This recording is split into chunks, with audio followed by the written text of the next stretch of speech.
Gentleman yields back. The gentleman from Colorado is recognized. I thank the chairman. Mr. Durham, thank you for testifying today. Thank you for your service to It's been a real pleasure. Our country. Well, we appreciate your service to our country, to the Department of Justice. I've read your report, as I suspect most of the members of the committee have, and appreciated your work. I want to talk a bit about your interactions with Maine Justice, with the Department of Justice, and in particular with Attorney General Garland. Did Attorney General Garland permit your inquiry to proceed independently? Yes. Did Attorney General Garland interfere with your inquiry, your investigation in any way? No. Did Attorney General Garland attempt to prevent or stop you or your team from taking any investigative step that you deemed necessary? He did not.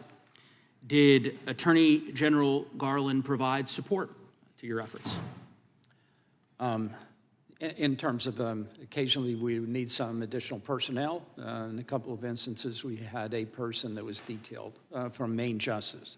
Yes, so in that respect, yes. Did Attorney General Garland decline to implement any of the recommendations that you've made? I don't know that. The letter, the report, I believe it's on page 3 of your report, you say, and I'll quote, "After the inauguration of President Biden, Attorney General Garland met with the Office of the Special Counsel. The office very much appreciates the support consistent with his testimony," referring to Attorney General Garland, "during his confirmation hearings that the Attorney General has provided to our efforts and the department's willingness to allow us to operate independently," end quote. And you stand by that, I suspect. I do. Correct. Sounds like the Department of Justice and the Attorney General were supportive of your efforts, did not interfere in any way with the work that you did over the course of the last several years. There are some folks here in Congress, some colleagues of mine on the other side of the aisle, who have talked about or indicated their desire to defund the Department of Justice. Do you believe the Department of Justice should be defunded? I don't believe these discussions about defunding the police make any sense at all for the security of the nation, and I don't think defunding cornerstone law enforcement entities make a whole lot of sense. Maybe more oversight, but defunding in our cities and streets and so forth, no, that doesn't make sense to me. But I've only been at this for 40 years. Sure. Well, and as I said, I am grateful to your service, and for your service, rather, and I guess I just want to put a finer point on it because I guess I didn't hear that in your answer. You said a cornerstone of law enforcement.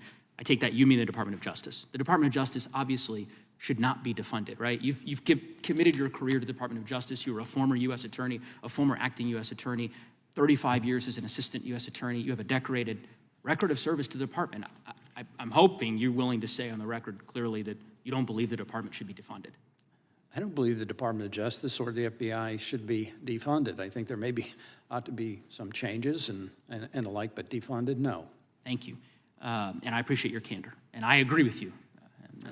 With respect to the Office of the Special Counsel, of course, you've concluded your service. As you know, there are different special counsels that are appointed from time to time. You've served in that capacity multiple times yourselves. There is discussion of defunding special counsels. Do you support more broadly the principle of defunding the Office of the Special Counsel? Yeah, I mean, I guess I would have to know the particulars of what the discussion is, but I mean, the general notion that you would establish a special counsel office, the special counsel is doing an investigation, then you're going to defund it, would not make sense to me. Yeah, I agree. And just to put a finer point on this, you served as special counsel for a period of years. During the course of your investigation, for the bulk of that time, Democrats were in control of the United States House of Representatives. There was no effort that I'm aware of to defund your office. And I assume that you would have construed that if someone had made an effort to defund the Office of Special Counsel, your office, as you were undertaking your investigation, as political interference, to the extent that that was being done to try to impair or impinge on your investigation. Is that an accurate statement? Yeah, I mean, if it were our office, our team, I guess I'd have to know the basis of that to see if I thought it was, political or, let's say it's because people spending too much money. Sure, let's say it's because people disagreed with the work that you were doing. They didn't like your investigation. They disagreed fundamentally with decisions you were making.